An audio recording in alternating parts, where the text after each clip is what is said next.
Hello, and thank you for your interest in our five-part series on developing a post-COVID telehealth strategy for your health system. I have put this into a five-part series so that I can keep each of them brief, but if you would like to learn more, then please feel free to email me. We can set up a call, and I'd be happy to discuss opportunities more broadly with you. Today, we're starting with a higher-level overview where we're looking at how COVID-19 has changed things in the telehealth environment and what the future might look like.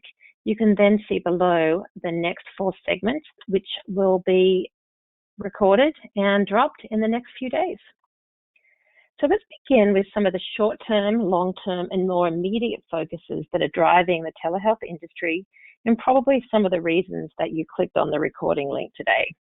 So I'm sure that many of you know the digital opportunity is large and it's attracting new players that are looking to disrupt healthcare and the way that patients receive and look for healthcare. Traditional healthcare has been quite late to the game because it has historically cannibalized profits, and it's difficult to determine on where to focus your digital health and telehealth dollars. It was hard to find where demand would come from and therefore what services to provide. There was uncertainty and difficulty in who was paying and how you would get reimbursed. And there was general malaise from providers. It was a difficult area. It wasn't anything that they were used to. And you weren't really being impacted. So there was no urgent need to focus on it.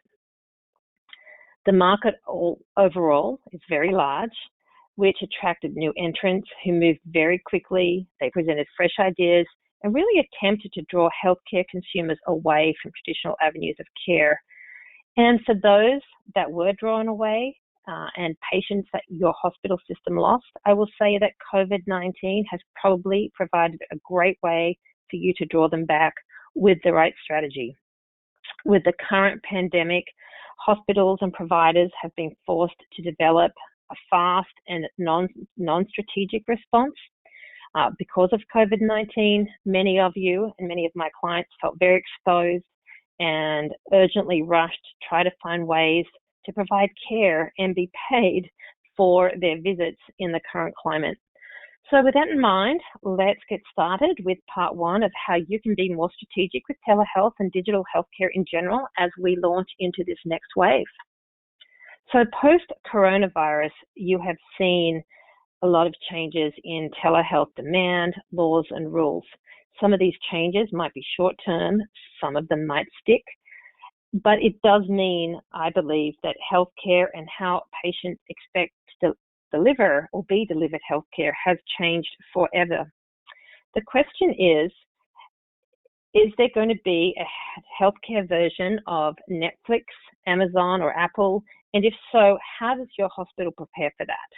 How do you utilize, redesign, and deliver healthcare to your patients so that you not only directly benefit from the new technology, but also stay viable in this new era? One thing that we do know is that healthcare providers will need to think bigger than a website to remain attractive to consumers, as well as remain profitable, because the next generation of consumer is mobile and they live online. And now, because of COVID, they know how easily and convenient it is to access medical care via telehealth. This slide aims to provide you an illustrative landscape of some of the different segments that make up the telehealth world and the kinds of areas and things that we're going to be digging more deeply into over the next four segments, and how strategically it may help you put together a telehealth approach. At the top, you have payers who are currently the largest providers of telehealth as they look to realize the cost advantages that are associated with its use. We'll focus on these later in a later segment, but in short, these payers are directly providing or have partnered with companies like Teladoc and MD Live, who you see below in the provider section, to give their members access to telehealth. Next, you have traditional providers and large hospital systems, many of which are developing a national footprint that through telehealth can encroach on your traditional patient pool. In 2019, over 100 hospitals and health systems launched consumer-facing telehealth solutions with big national names like Mount Sinai now offering virtual visits for $25, and Cleveland Clinic, who waived their $55 fee during COVID, and that's just to name a few. In addition to hospitals, you have healthcare type retailers that have entered the space.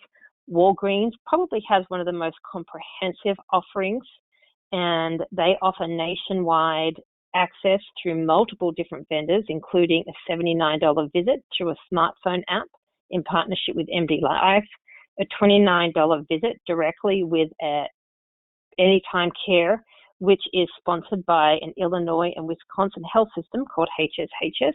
You also have something as involved, complex, and complicated as a second opinion service for things like oncology or dermatology that patients are paying $800 for to have a telehealth visit with physicians and specialists from New York Presbyterian. On top of these healthcare type retailers, you also have companies like Best Buy entering the space with recent acquisitions of technology and device companies that allow patients to do self-medical scans and in-home monitoring.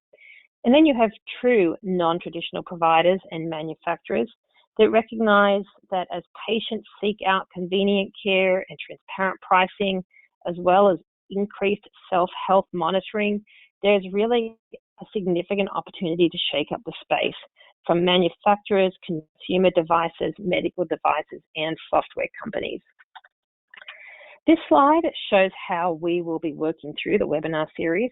The goal of this combined webinar series is to help you look at where your opportunities lie, whether they be self-driven, partnerships, or complete outsourcing, as well as how to identify threats to your traditional business model, while at the same time meeting your patients' needs and maintaining or growing your profits and market share through digital healthcare solutions.